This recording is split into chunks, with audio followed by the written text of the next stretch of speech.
Hola chicos, en el vídeo de hoy os vengo a hablar de la importancia de controlar el estrógeno en el hombre. Fíjate lo que te digo, en el hombre. Típicamente estamos acostumbrados a escuchar que la testosterona es la hormona masculina por antonomasia, que los estrógenos son las hormonas femeninas, que son atribuidos al sexo femenino, pero en el organismo deben existir ratios, equilibrios exactos entre determinadas hormonas, y el equilibrio entre testosterona y estrógeno es el que va a determinar finalmente el fenotipo, las características físicas del hombre y de la mujer, de forma que en el hombre existirá una concentración elevada de testosterona en relación al estrógeno y en la mujer existirá una relación de estrógeno muy alta a favor del estrógeno en relación a la testosterona. Y en este vídeo te voy a hablar de que el estrógeno también es importante para el hombre y que en determinadas circunstancias y en determinados contextos clínicos donde el estrógeno pueda estar muy bajo, pueden existir enfermedades o sintomatologías a nivel del hueso, a nivel de las articulaciones, a nivel emocional o a nivel sexual. Si te gusta este tipo de contenido, como siempre, ya sabes, dale a seguir al canal, dale un like, ¿vale? Y estarás informado de todos los siguientes vídeos. Lo primero que te voy a decir es cómo se forma el estrógeno en el hombre. A diferencia de la mujer, donde principalmente el estrógeno se produce en el ovario, en el caso del hombre, el estrógeno se forma por aromatización. Es un proceso que se da lugar principalmente en la grasa gracias a la aromatasa, que es una enzima que favorece la conversión de testosterona a estradiol. De forma que principalmente cuando a partir de la adolescencia, a los 12, 13, 14 años, el niño empieza a entrar en esa actividad del eje hipotalámico hipofisario testicular y empiezan a aumentar las concentraciones de testosterona, empiezan a aumentar paralelamente también las concentraciones de estradiol, de estrógeno. Esto puede ser un tanto peligroso en niños adolescentes gorditos con mucho sobrepeso, porque mucha cantidad de su testosterona será transformada en estrógeno y esto puede dar lugar a niños con ginecomastia, esto puede hacer que se cierren las epífisis, los extremos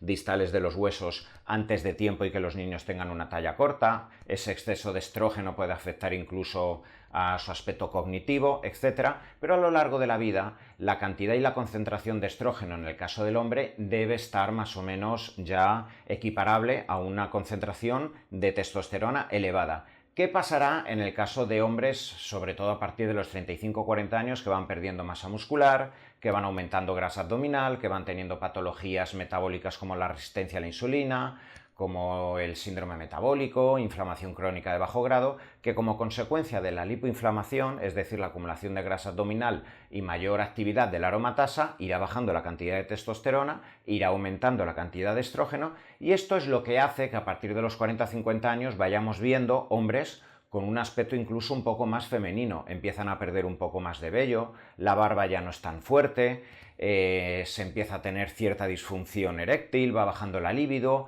el carácter impetuoso que puede tener un hombre a los 20, 25, 30 años como consecuencia de la actividad androgénica derivada de la testosterona empieza a perderse porque la tasa de estradiol a partir de los 40-50 años empieza a ser muy elevada en el caso de muchos hombres como consecuencia de esa cantidad de grasa abdominal. Esto también impacta indirectamente en la salud prostática. En cierto modo, la próstata tiene receptores estrogénicos y cuando hay mucha cantidad, mucha concentración de estrógeno circulante a partir de los 40-50 años, empieza a aumentar la hiperplasia benigna de próstata. Todo esto es un problema, el exceso de estrógeno, en el caso de los hombres, pero en este vídeo también te quiero hablar de que el estrógeno es importantísimo para los hombres y que muchos de vosotros, cuando adelgazáis, cuando conseguís un porcentaje de grasa muy bajo, por debajo del 8, del 9%, muchos de vosotros incluso, ya pasados los 40-50 años, cuando hacéis algún tipo de terapia de reposición de testosterona y vuestro médico os incluye a la primera de cambios un inhibidor de la aromatasa, que son fármacos que van dirigidos a inhibir a esta enzima, la aromatasa, para que toda la cantidad de testosterona que se le pone al paciente, ya sea en formato de gel, ya sea en formato de pellet, ya sea en forma inyectable, se quede exclusiva en el organismo sin convertirse a estrógeno. Pues porque la persona tenga un porcentaje de grasa muy bajo, porque sea un deportista, porque hayas hecho una dieta espartana, porque vayas a competir y tengas que ir volando encima de la bicicleta y vayas en un 6%, ya sea porque te hayan dado este tipo de fármacos, los estragos a nivel físico y a nivel emocional, a nivel sexual, a nivel neuronal pueden ser aplastantes, y esto es algo que cada vez veo más en consulta. ¿Cuántos son los pacientes que veo cuando cogen el pico de forma, siguen obsesionados en seguir bajando peso? Puede ser un tío que tienes unos niveles de testosterona a lo largo del año muy elevados y cuando está recortando hidratos de carbono, cuando se está acercando el momento del evento, 2 meses previos, 1 mes y medio previo a la competición, ya no aromatizas nada porque estás en un 7%, eres un boxeador, eres un ciclista, sigues bajando peso. Tus niveles de testosterona están bien, el nivel de cortisol está bajo, supuestamente ese ratio también muy importante que caracteriza el anabolismo y el catabolismo está compensado, pero como consecuencia de que ya no tienes nada de grasa abdominal, y esto lo veo en muchas analíticas y cada vez empiezo a mirarlo más las semanas o los meses previos a una competición cuando veo que el atleta ya tiene un porcentaje de grasa muy bajo, el estrógeno puede estar tan bajo, en muchas ocasiones cuando el porcentaje de grasa ya está por debajo del 7 o el 8%, me he encontrado analíticas con estradiol indetectable, es decir, prácticamente cero. ¿Y qué ocurre? Que el estrógeno es una hormona fundamental para el equilibrio emocional. Es una hormona fundamental que impacta en muchos receptores estrogénicos en el lóbulo prefrontal, en el hipocampo, en zonas del cerebro cuya función equilibrada van a determinar aspectos cognitivos, la concentración, que van a determinar que te enfrentes bien al entrenamiento y luego seas capaz de normalizar tu vida, de volver un poco a la vida placentera que tengas con tu familia, con tus hobbies, etc. El estradiol va a tener impacto además en muchas áreas de nuestro organismo, como los huesos. ¿Cuántos son los atletas o cuántas son las personas cuando están con un porcentaje de grasa muy bajo que les empiezan a doler las articulaciones, empiezan a crujir? Parece que al día siguiente de un entrenamiento te levantas y parece que un camión haya pasado por encima. Todo lo podemos asumir a que te has pasado entrenando, a que llevas pocos carbohidratos, pero en muchas ocasiones, al menos parcialmente, la cantidad tan baja de estrógeno puede hacer que la matriz extracelular no esté lo suficientemente hidratada, que empiece a producirse cierta pérdida de densidad mineral ósea si el estrógeno está muy bajo. Al igual que esto ocurre en la mujer con amenorrea hipotalámica, cuando pierde el estrógeno, el hombre sin estrógeno va a tener una alteración a nivel del hueso, le va a doler, puede tener una menor densidad mineral ósea. Esto cuando ya tomas esos fármacos, como los inhibidores de aromatasa, esto puede ser criminal. Literalmente, yo he encontrado hombres con un TRT con 40 y pocos años y su médico le había dado 1 o 2 fármacos, pastillas a la semana de exemestano, de arimidex, etc., hacerse una densitometría y ya estar con osteopenia como consecuencia de que asumían que la testosterona tiene que estar elevadísima y el estrógeno tiene que estar bajo. Esto es criminal para los huesos y para las articulaciones, vuelvo a decirte. El estrógeno es crucial para la libido. Fíjate, pensamos que solo la testosterona es la que se encuentra vinculada a la libido, al impulso sexual, a las ganas de tener relaciones sexuales, pero ¿cuántos son los culturistas que, llegados la competición, en muchas ocasiones, fíjate, tomando derivados de hidrotestosterona, ¿vale? Que supuestamente debería aumentar mucho más la libido, el impulso sexual, la función eréctil, pero como no tienen ya nada prácticamente de grasa, no tienen nada de estrógeno y además fases previas, semanas previas a la competición están tomando inhibidores de la aromatasa, no tienen nada de estrógeno y la persona está derrumbada, está con apatía, está cansado, no tiene ganas ni de presentarse a competir, no le hables de tener sexo, tiene disfunción eréctil